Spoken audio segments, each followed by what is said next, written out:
News anti 24 के दर्शकों को अजय वर्मा का नमस्कार।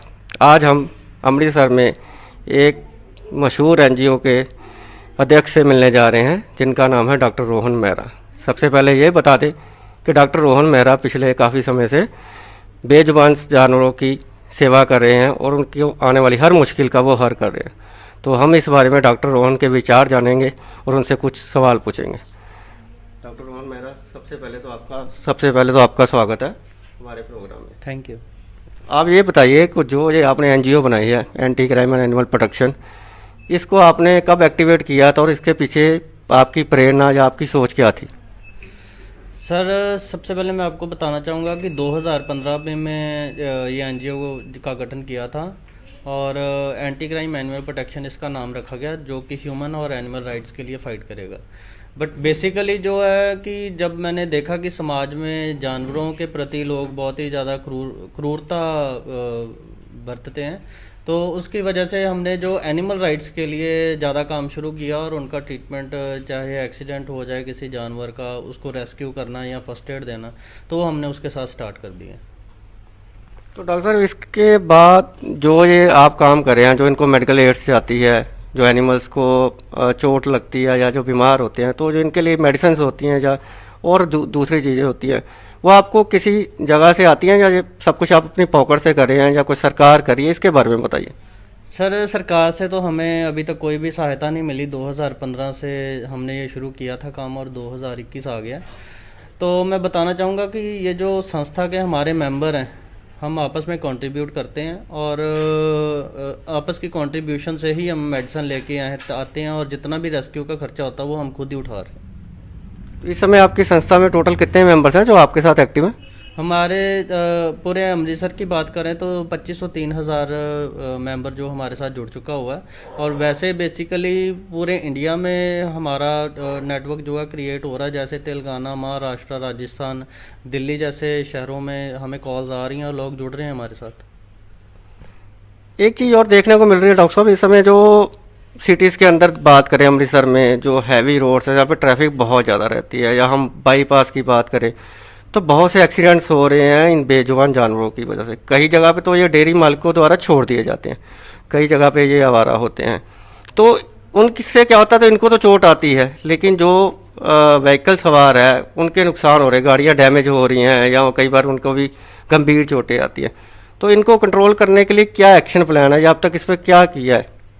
सर, तकरीबन जैसे हमें रोज़ के 1 या 2 फ़ोन आ जाते हैं कि रोड पे जो एक्सीडेंट हुआ, और इसका सबसे मेन कारण ये है कि जो काउसेस शुरू किया गया था उसका पैसा इकट्ठा तो किया जा रहा है सरकार से, लेकिन लगाया नहीं जा रहा।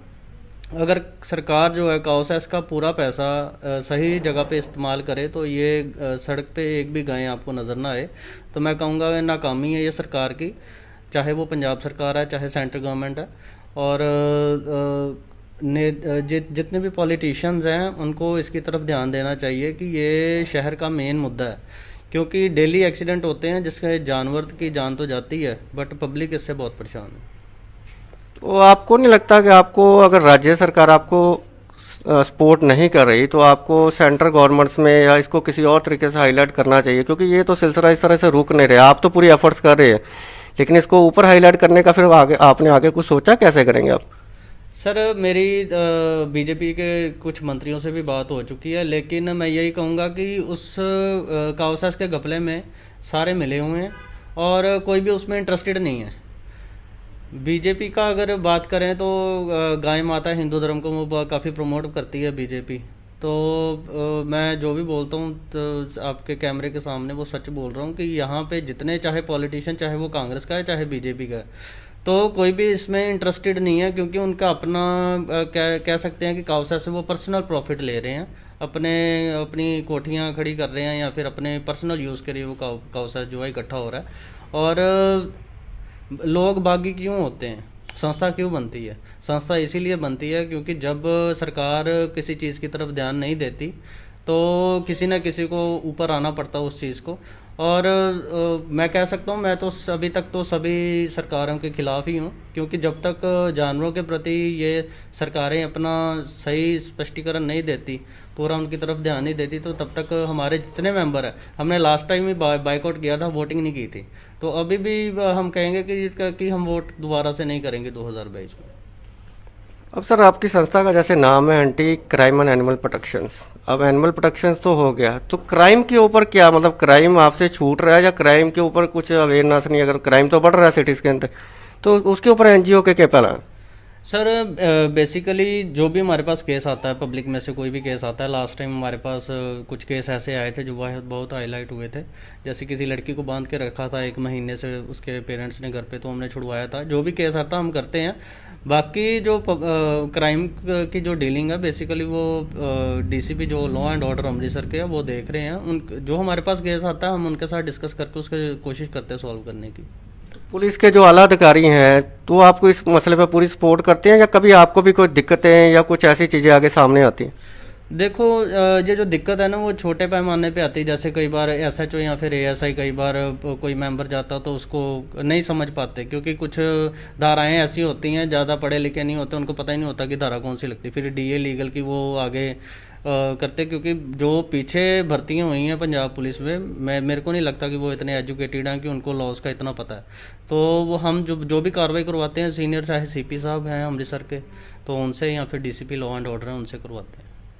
और इस समय जो अमृतसर में गौशालाएं चल रही हैं या सराउंडिंग एरिया में अगर कहीं होंगी, इनकी हालत बहुत बुरी है यहाँ पे, तो इसके बारे में कुछ है, आपकी संस्था कुछ करने का सोच रही है या इस मैसेज को गवर्नमेंट तक आगे ले जाने का? सर बिल्कुल, लास्ट टाइम हमने कैबिनेट मिनिस्टर रैंक के जो राजकुमार वेरका जी थे उनके घर का घेराव किया था। तो दोबारा से हमारा प्रोग्राम था, क्योंकि इन्होंने 50 दिनों का टाइम लिया था हमसे कि हम 50 दिनों में काउसेस का सारा हिसाब देंगे, लेकिन अभी तक कोई जवाब नहीं आया। तो हम रुके हुए हैं कोविड की वजह से, क्योंकि हमारा दोबारा से प्रोटेस्ट मेयर ऑफिस के बाहर होगा। अगर क्योंकि बहुत सारी चीज़ें ऐसी हैं जो गवर्नमेंट को करनी चाहिए, ये हमें बगावत करने के लिए मजबूर करते हैं। ये हमारा सिलसिला रुका नहीं है, और हम सिर्फ देख रहे हैं कि किसी का नुकसान ना हो पब्लिक में, क्योंकि हमारी लास्ट टाइम 300 से अबव गैदरिंग थी, तो अभी उसी की वजह से रुके हुए हैं। दूसरे नंबर मैं बताना चाहता हूँ, श्याटा में जो इन्होंने गौशाला 1.5 करोड़ रुपए का जो टेंडर पास हुआ था, उसमें भी मेरे को कॉल्स आ रही हैं कि 210 गायें जो हैं अंदर हैं, लेकिन जो चारा सरकार भेज रही है सिर्फ 25 गायें का भेज रही है। उस पर भी हम वर्किंग कर रहे हैं। मेरे को गौशाला वालों का कॉल आया था कि क्योंकि अगर उसमें एक भी गाय अगर मरती है तो उसका जिम्मेवार मेयर होंगे। तो जल्दी मैं मीटिंग करूंगा एडमिनिस्ट्रेशन से, इस पे भी लेके जहाँ तक हो सकेगा हम करेंगे। इस संस्था को चलाने के पीछे आपका कोई प्रेरणा स्रोत या आपको कोई इनकरेज करता हो, वो क्यों है? जब भी कहीं आप ऐसा एज ए ह्यूमन बीइंग आपको भी लगता होगा कहीं आप परेशान हो जाते हैं या अकेले पड़ जाते हैं, तो आप इसके लिए इसका श्रेय किसे देना चाहते हैं? सर जो स्टार्टिंग है बचपन से मैंने की थी, तो मम्मा मेरे जो हैं वो गीता के प्रचारक हैं। तो जब मैं देखता था किसी जानवर को तड़पता हुआ, तो मेरे को लगता था कि इसकी हेल्प करनी चाहिए, बट छोटा होने की वजह से मैं नहीं कर पाता था। तो अभी माँ बाप के संस्कार हैं जो यहाँ पर तक लेके आए हैं। और दूसरे नंबर पे मेरी जो वाइफ है वो मेरे को काफ़ी सपोर्टिव करती है, क्योंकि अगर रात के टाइम में जाना है या फिर कुछ भी, अगर पीछे से आपको सपोर्ट ना हो तो आप नहीं काम कर सकते।